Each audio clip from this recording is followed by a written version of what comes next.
Guru nggak boleh meriksa HP anak, mengecek HP anak. Ini namanya hukum di atas aturan, ya.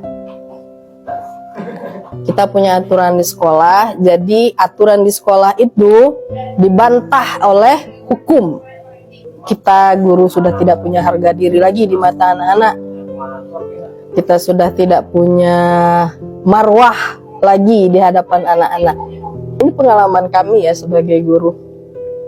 Saat kami memeriksa HP anak itu hampir, kalau kita tidak mencegah, walau apa yang terjadi pada anak itu kan, kita sampaikan sama orang tua, bapak ibu anaknya hampir seperti ini, kita lihat kan sama orang tua, karena HP anak itu pakai kunci dan orang tua rata-rata tidak mau peduli dengan HP-nya anak gitu. Kita sampaikan kepada orang tua, bapak ibu ini isi HP, silahkan bertindak. Kami tidak pernah menghukum anak yang HP-nya itu terjaring sesuatu yang berisikan porno, ya. Kita hanya sekedar memberitahu, karena itu memang di luar wilayah kita, isi HP itu memang di luar wilayah kita. Tapi memberitahu orang tua itu wajib, karena hari ini banyak orang tua yang tidak peduli dengan anaknya gitu. Banyak orang tua yang tidak perhatian sama anaknya, isi HP anaknya mereka nggak tahu gitu, ya. Jadi orang tua sekarang kenapa anaknya susah diatur, ya periksa HP-nya gitu. Kita yang punya anak gitu, kita yang berhak gitu. Orang tua ini hanya kasih HP, ya udah beri kebebasan. Anda tidak tahu akses itu ada. Anak itu sengaja dimasukkan ke dalam grup-grup yang isinya ya itu gitu. Grup-grup LGBT, grup-grup porno gitu. Grup-grup yang menampilkan alat-alat itu gitu secara vulgar.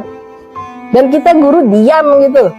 Guru nggak boleh meriksa, maka aturan yang ada di sekolah kalah oleh undang-undang gitu.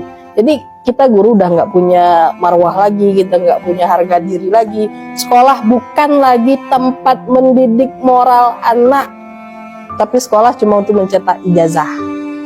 Ya, mungkin ini yang diinginkan oleh orang-orang yang berpikiran liberal, ya.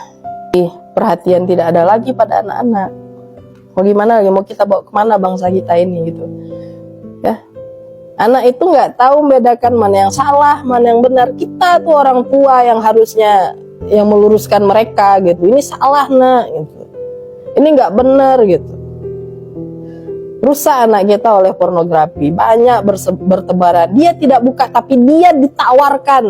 Saya berapa kali periksa HP anak. Saya biasa aja, saya sampaikan sama dia, saya nasihati beliau gitu. Ya, walaupun saya tahu itu melanggar gitu kan. Tapi saya ingin menyelamatkan anak saya. Pada saat itu anak saya, Bu, saya dimasukkan Bu dalam grup ini ya. Kalau kamu dimasukkan, kamu keluar dari grup itu. Siapa yang tahu kalau tidak kita periksa? Kalau kita tidak periksa, mereka akan lama di dalam grup itu dan akan membiarkan itu mencuci otak mereka. Dan pikiran-pikiran mereka ya nggak bisa lagi, karena orang yang sudah terkontaminasi pornografi akan sulit untuk menerima pelajaran, akan sulit untuk dinasehati gitu. Institusi pendidikan, sekolah sudah tidak punya harga diri lagi gitu untuk membentuk karakter anak. Kita punya anak, ya, kita akan dipertanggungjawabkan kelak di akhirat nanti gitu. Ya, kita membiarkan anak kita biarkan untuk menonton, anak kita biarkan untuk mengakses yang itu, dan kita tidak tahu, nggak ada cerita kita nggak tahu gitu. Kita tetap akan dimintai pertanggungjawaban di akhirat nanti. Apakah kita tidak pernah mengawasi anak kita gitu? Anak-anak kita hari ini, Anda lihat sendirilah bagaimana keadaan sekarang. Orang tua yang merasakan, masyarakat yang merasakan bahwa handphone itu menjadi perusak terbesar.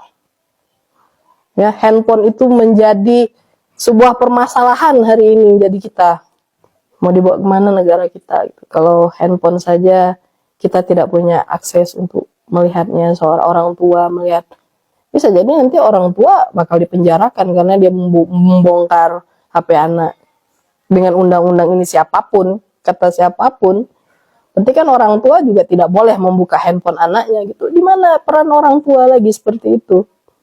Kita punya aturan sekolah dan aturan kita itu dikalahkan oleh undang-undang.